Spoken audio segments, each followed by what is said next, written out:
But for you guys, there's 3 parts to an NHD project. You guys know this already. Let me reinforce it.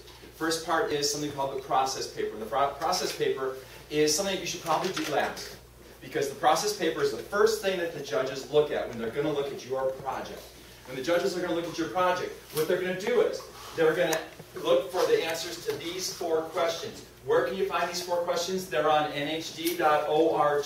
Click on contest. And where are they? They're on Canvas. Okay, so this document that I'm showing you right now is on Canvas. So Jake, the 4 questions you have to ask and answer. The first one is, the first section should explain how you chose your topic. My teacher made me do this stupid project and gave me a list of stuff, and I just went like this and I found it. That works. No, you know what? For judges, that's okay. That really is. Because using a little bit of wittiness. Okay, witty is good. You guys have never judged science fair projects and history day projects. I've judged both. And it's kind of nice to see a little bit of humor sometimes. Don't overdo it, okay, but a little bit of witticism is a good thing. So you just say, the reason I chose this, Mr. McCrae has a project that I've been trying to sell. Well, one student that was going to do it no longer goes to this school. And that's sad, okay? But there's a story that Mr. McCrae has that was just kicking around. Mr. McCrae, why don't I have you explain the story here? Okay? You guys have seen this material. You've heard me talk about it.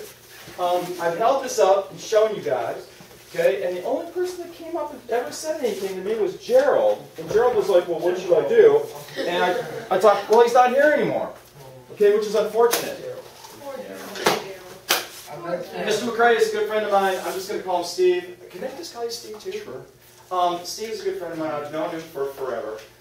Steve and I go way, way back. When I first started teaching many, many years ago, I was teaching down in Plantation, Florida, and a crazy science teacher introduced me to Mr. McCrae and said, you guys are going to hit it off. I had no idea. It was John Wickham.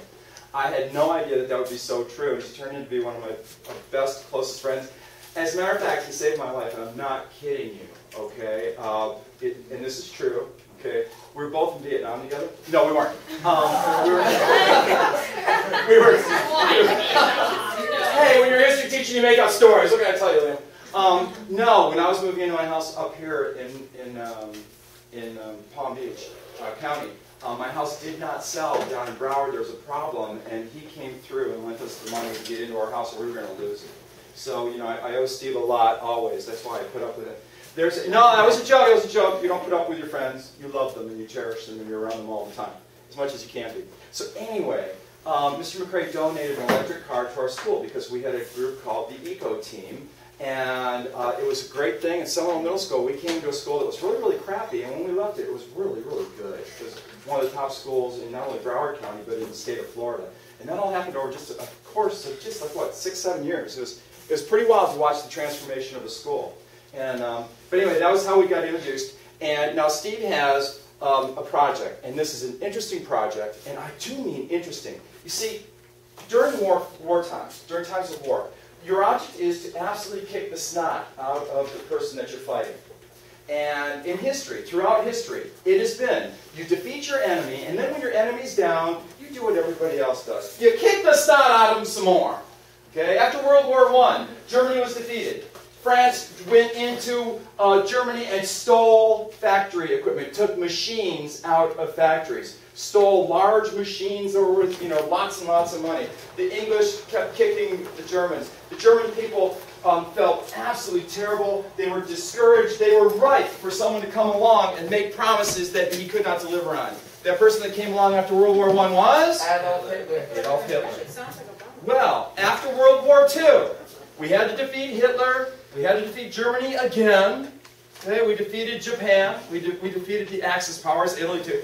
Okay, and then after World War II, we did something that was a paradigm breaker. No, we rebuilt them. Rebuilt them to the point where by the time we get to the 1980s, the Japanese economy